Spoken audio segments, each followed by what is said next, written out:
जय हिंद। देखिए 1952 में जन्मे व्लादिमीर पुतिन की पूरी जीवन को समझते हैं कि वो कैसे इतने शक्तिशाली हो गए और किस तरह से जिस व्यक्ति को कोई नहीं जानता था वो रूस के जैसे विशाल देश पर इतने लंबे समय तक राष्ट्रपति रह गया। देखिए व्लादिमीर पुतिन का जन्म 1952 में एक बहुत ही नॉर्मल फैमिली में हुआ था। इनके पिता सोवियत संघ में एक नेवी में अपनी सेवा देते थे। उस समय नियम था कि हर परिवार के लोगों को सेना में सर्व करना, जैसे आज इजराइल में है वहां पर, तो ये नेवी में सर्व करते थे और इनकी माँ एक छोटी सी फैक्ट्री में वर्कर थी। इनका जीवन बहुत ही साधारण परिवार में बीता।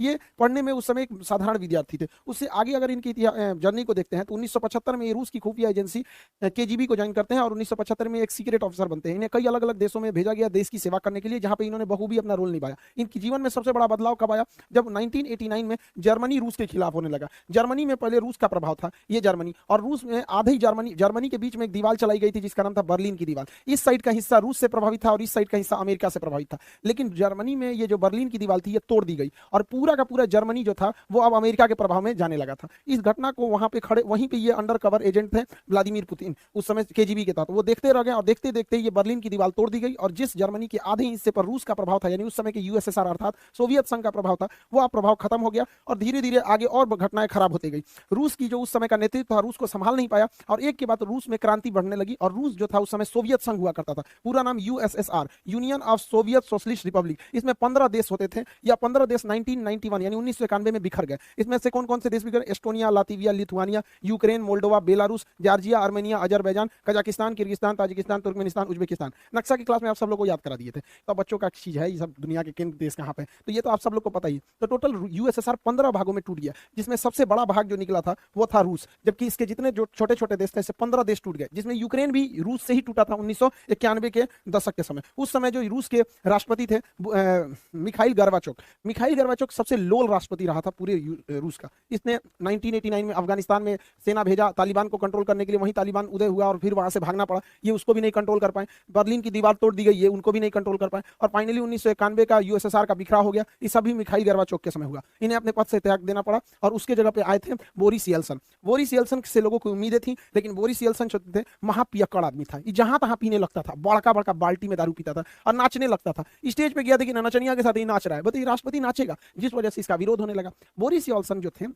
ये सोचे थे कि रूस जो एकदम सरकारी तंत्र में फंस चुका था, क्योंकि वहां उस समय ये परंपरा थी जो कुछ होगा सरकारी होगा। और आप भारत में देखिए सरकारी चीज में जहां गए, जैसे सरकारी हॉस्पिटल में गए तो आपको फील हो जाएगा कि ये सरकारी हॉस्पिटल, फैक्ट्री में जाएंगे सरकारी फैक्ट्री तो आपको फील हो जाएगा। तो इनको लगा कि अमेरिका की तरह आगे बढ़ना है तो प्राइवेट को आगे बढ़ना पड़ेगा, तो धीरे धीरे न करना चाहिए। इन्होंने क्या किया, सरकारी मशीनरी को धीरे धीरे बंद करना चालू किया, प्राइवेट को आगे बढ़ना चालू किया। इस वजह से जो पहले से अर्थव्यवस्था थी जो चल रही थी वो भी नहीं चल पाई और दूसरा क्या हो गया कि लोगों के अंदर रोजगार जाने लगा, जिस वजह से इनका भी विरोध होने लगा बोरिस येल्सन का। हालांकि बोरिस येल्सन जो उम्मीद लाए थे वो 20 साल आगे उसका असर दिखता, लेकिन इनको उतना आइडिया नहीं था, पियक्कड़ आदमी था, जहां तहां नाचने लगता था यहाँ पर, जिस वजह से लोग इन्हें पसंद नहीं करते थे। और यही एंट्री होती है व्लादिमीर पुतिन की। ये साल हो जाता है 1991 जब यूएसएसआर टूटा और इस समय तक व्लादिमीर पुतिन लेफ्टिनेंट कर्नल बन चुके थे। इस समय इनकी जो मुलाकात होती है वो रूस का सबसे बड़ा जो शहर है सेंट पीटर्सबर्ग के मेयर थे एंटोली सोबचक से मुलाकात होती है व्लादिमीर पुतिन की। और ये क्या करते हैं, सोबचक व्लादिमीर पुतिन को सेंट पीटर्सबर्ग का डिप्टी मेयर बना देते हैं और यहीं से कहानी शुरू होती है व्लादिमीर पुतिन की। जैसे ये डिप्टी मेयर बनता है,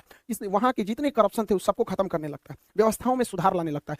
यह परिवर्तन सड़कों पर दिखने लगती है और सेंट पीटर्सबर्ग जो कि पूरी तरह से रूस का सबसे बड़ा शहर था, वहां से एक नाम उभर के आता है कि एक नाम व्लादिमीर पुतिन, जिसने सबको सुधार दिया, जिससे कि लोग वहां के प्रभावित होते हैं। लेकिन एक शहर पे कितना काम कर दीजिएगा, नेशनल लेवल तक उतना नहीं पहुंच पाता, वो भी 1991 के समय जब मीडिया उतना ज्यादा नहीं था। लेकिन इसकी नजर जब व्लादिमीर पुतिन की इन कामों की देखते हुए एक बहुत ही उस समय के पावरफुल एडवाइजर हुआ करते थे, राष्ट्रपति के सलाहकार होते थे उस समय, उनका नाम था वेलेंटीना यामासोव। ये वेलेंटीना यामासोव जो थे, इनकी एक विशेषता थी कि ये उस समय के जो राष्ट्रपति थे बोरिस येल्सन, उनके ये दामाद थे। तो जिस वजह से आप समझ सकते हैं कि राष्ट्रपति का ही दामाद है तो कितना पहुंच होगा। तो ये जो थे वेलेंटीना यामासोव जो थे, इन्होंने पुतिन को बुलाया और उनको क्या किया कि एडवाइजर रख दिया किसका, बोरिस येल्सन का। इस तरह से पुतिन और बोरिस येल्सन की दोस्ती हो गई।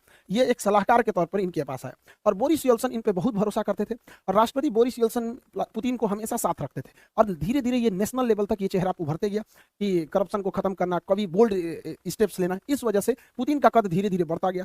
बड़ी बड़ी जिम्मेदारियां बोरिस येल्सन पुतिन को देने लगे। जनता में पुतिन लोकप्रिय होने लगा और इसी दौरान बोरिस येल्सन अपने शराबीपन की वजह से, जहां तहां नाच देने की वजह से अपनी गरिमा को खोते जा रहे थे, जिसे भरपाई करने के लिए 1999 में इधर भारत में करगिल की लड़ाई चल रही थी और उस समय 1999 में रूस का प्रधानमंत्री बनाया गया व्लादिमीर पुतिन को। वहां पे प्रधानमंत्री को ज्यादा पावर नहीं है, वहां सारा पावर राष्ट्रपति को, और राष्ट्रपति थे बोरिस येल्सन। तो यहां से एक नेशनल लेवल तक पहचान बन गई पुतिन की। लेकिन पुतिन बहुत ही महत्वाकांक्षी था, वो सोचता था कि हम आगे प्रधानमंत्री से राष्ट्रपति कैसे बनेंगे, क्योंकि वहां सारा पावर राष्ट्रपति के पास था। इसने दिमाग लगाया, रूस का जो ये वाला एरिया है, नीचे का एरिया, रूस इतनी तो पूरा बड़ा है, मॉस्को से नीचे का ये एरिया है, इसका नाम है चेचन्या। ये चेचन्या जो था ये रूस से टूटना चाहता था, क्योंकि 1991 में 15 देश टूटे थे, तो चेचन्या कहता था हम भी टूटना चाहते हैं। तो रूस ने ये व्लादिमीर पुतिन, चूंकि ये खुफिया एजेंट था, इसने दिमाग लगाया। उसने कहा कि ये काम करते हैं, इन्हीं को फंसा देते हैं।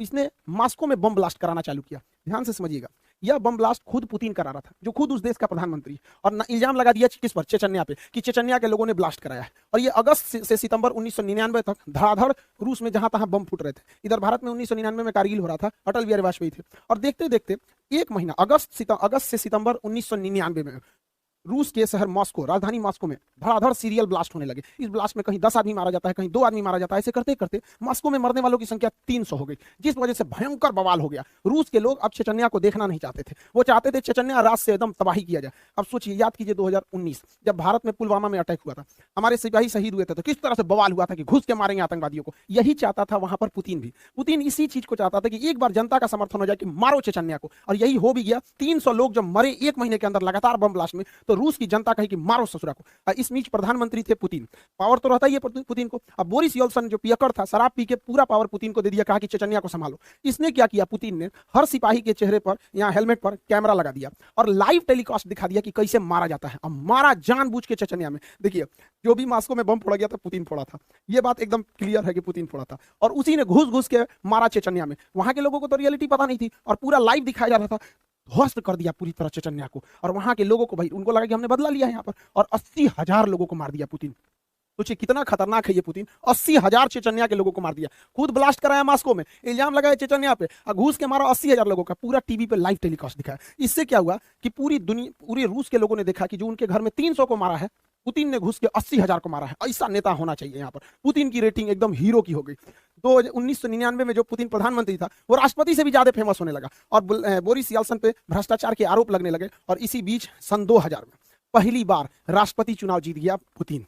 पुतिन का सपना पूरा हो गया। रूस जैसे बड़े देश की पूरी सत्ता अब पुतिन के हाथ में थी। पुतिन सन 2000 में चुनाव जीते, और 2000 में जब चुनाव जीते तो रूस के संविधान के हिसाब से कोई भी व्यक्ति लगातार 2 बार तक प्रधान राष्ट्रपति ही बन सकता है, 2 बार से ज्यादा लगातार नहीं बन सकता है। तो पहला शर्त यह था रूस के संविधान का। दूसरा शर्त यह कहता था कि कोई भी व्यक्ति प्रधानमंत्री, राष्ट्रपति का जो कार्यकाल रहेगा वो 4 साल का रहेगा। जैसे भारत में 5 साल का है, लेकिन रूस में 4 साल का, अमेरिका में भी 4 साल का ही होता है, वहां का भी राष्ट्रपति का 4 साल होता है। तो पुतिन राष्ट्रपति बने सन 2000 से 2004 के लिए।